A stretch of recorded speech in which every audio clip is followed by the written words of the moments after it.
Bharat 21 news, आपकी आवाज सच के साथ। ये मनमानी, ये मनमानी, ये मनमानी, ये मनमानी, तानाशाही, तानाशाही। दिल्ली ब्रेकिंग। दिल्ली के जंतर मंतर पर गुरुकुल के टीचरों द्वारा विशाल धरना प्रदर्शन। गुरुकुल के टीचरों की मांग है कि सचिव को बदला जाए, क्योंकि लगातार पिछले 5 सालों से संस्थान पर सचिव आए हुए वह अपने तानाशाही कर रहे हैं। दिल्ली के जंतर मंतर पर विशाल विरोध प्रदर्शन किया जा रहा है। इस विरोध प्रदर्शन का मुख्य मांग है कि गुरुकुलम के सचिव को बदला जाए, क्योंकि भारत संस्कृति में गुरुकुलम को ऊपर का दर्जा दिया जाता है, लेकिन कुछ सचिव आकर गुरुकुलम में भ्रष्टाचार करते नजर आते हैं। इसको लेकर गाजियाबाद से उज्जैन तक के गुरुकुलम की टीचर धरना प्रदर्शन करते नजर आ रहे हैं। मैं शास्त्री नगर व्यापार मंडल अध्यक्ष श्री सुधीर सिंह।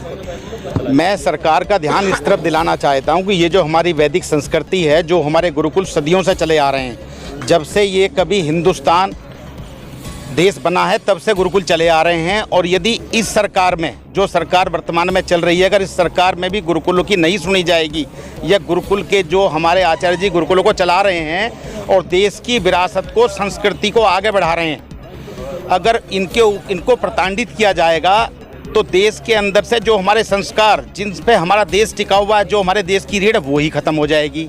या फिर सब लोग जैसे अपने बच्चों को इंग्लिश मीडियम स्कूल में पढ़ाते थे, क्या वहाँ भेजना शुरू कर दें? गुड मॉर्निंग, गुड इवनिंग, इस तरह की चीज़ शुरू कर दें? अगर देश को बचाना है, देश को तरक्की के रास्ते पर ले जाना है, तो वैदिक संस्कृति को बचाना होगा। और जो हमारी पुरानी परंपरा है, वैदिक परंपरा, गुरुकुल के ऊपर सरकार को बजाय कि गुरुकुल को ज़्यादा सुविधाएं दें, उल्टा गुरुकुल को प्रताड़ित किया जा रहा है। जितने विद्यार्थी गुरुकुल में शिक्षा ग्रहण करते हैं वो देश में ही नहीं अपितु विदेशों में भी बहुत ऊंचे पदों पर पहुंचे हुए हैं। मैं तो सरकार से अनुरोध करता हूं कि कृपया ये जो सचिव बने हुए हैं, इन सचिव को हटाया जाए। इन सचिव के स्थान पे किन्हीं ईमानदार, डेडली ऑनेस्ट व्यक्ति को, जो व्यक्ति जिनका पिछले का चरित्र भी देश के प्रति समर्पित हो, जिनके अंदर भ्रष्टाचार की गुंजाइश 0% हो। हमारी गवर्नमेंट कहती है कि वो 0 टॉलरेंस नीति पे काम करती है। तो मेरा सरकार से अनुरोध है, केंद्र सरकार से पुनः अनुरोध है कि इस अधिकारी को हटाएं, इनकी जगह पे कोई निष्पक्ष, ईमानदार व्यक्तित्व का अधिकारी लाएं, जो गुरुकुल की पद्धति को आगे बढ़ाने में मदद करें। मैं सुनील शर्मा उज्जैन से आया हूँ इस धरने में। मेरा सिर्फ ये है कि मैं किसी संस्था में पूर्व में 7 वर्ष से पढ़ा रहा था। उस संस्था के बाद सर का आगमन हुआ यहाँ पर, सचिव साहब का, तो उन्हीं के कार्यकाल में मेरी इकाई को स्वतंत्र कर दिया गया। 2 साल 2.5 साल मैंने जब वहाँ पढ़ा लिया, मेरा मानदेय वगैरह सब आया। उसके बाद अचानक मेल आता है कि आपका निर्दिष्ट स्थान वही है, आप वहीं पधारें। तो साहब मैं 7 साल वहाँ पढ़ा के आ गया, वहाँ क्या पता किस हाल से निकल के मैं इधर आ गया। आपके कहने से आया, आपकी स्वीकृति के बाद आया। अब आपकी स्वीकृति के बाद आया तो पुनः मेरे को फिर वहाँ भेजा जा रहा है। चलो ठीक है, मेरे को भेजा जा रहा है और मैंने हाँ भी कर ली, मैंने स्वीकृति अपना लेटर भी दे दिया। उसके बाद वहाँ सिर्फ मुझे उस संस्था में मुझे ले रहे हैं, मेरे बच्चों को नहीं ले रहे हैं। मेरे पास तृतीय वर्ष के बच्चे हैं, षष्ठम वर्ष के बच्चे हैं। मैं किसके माता पिता को क्या बताऊँ, क्या नहीं कहूँ।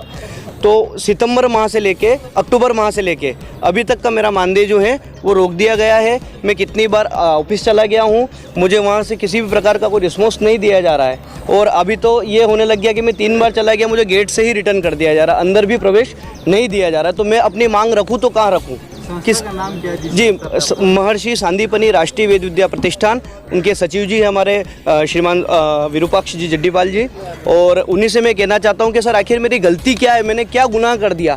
मेरे आप बच्चों को नहीं ले रहे हैं, मेरे 1 साल से पूरा 8 महीने 9 महीने हो गए सर, मेरा मानदेय रोक रखा है। मेरा घर परिवार कैसा चल रहा है वो मैं जान रहा हूँ, कितना कर्जा मेरा माथे हो गया सर। जहर खाने की भी ये इस कंडीशन में तो सर जहर के पैसे भी नहीं मिल रहे मेरे को। इस कंडीशन में मैं चला रहा हूँ। अगर मेरा इसका निराकरण हो गया है तो ठीक है, नहीं तो सर मैं प्रतिष्ठान के गेट के सामने ही आमरण अनशन करूँगा और वहीं जहर खा के मरूँगा। मरना है तो वहीं अपनी अंतिम सांस लूँगा। इसके अलावा सर और कुछ भी नहीं हो पाएगा। मेरे को निकाल तो वैसे भी दिया ही आपने, तो मैं वहीं मरूँगा और वहीं आपके ही नाम से मरूँगा सर। जैसा हो जो हो वो कर लीजिए। जय श्री महाकाल। का मामला है, कौन से गुरुकुल का मामला है? ये महर्षि सांदीपनि राष्ट्रीय वेद विद्या प्रतिष्ठान है उज्जैन में। वहाँ से लगभग कई सैकड़ों विद्यालय चलते हैं पूरे भारतवर्ष में।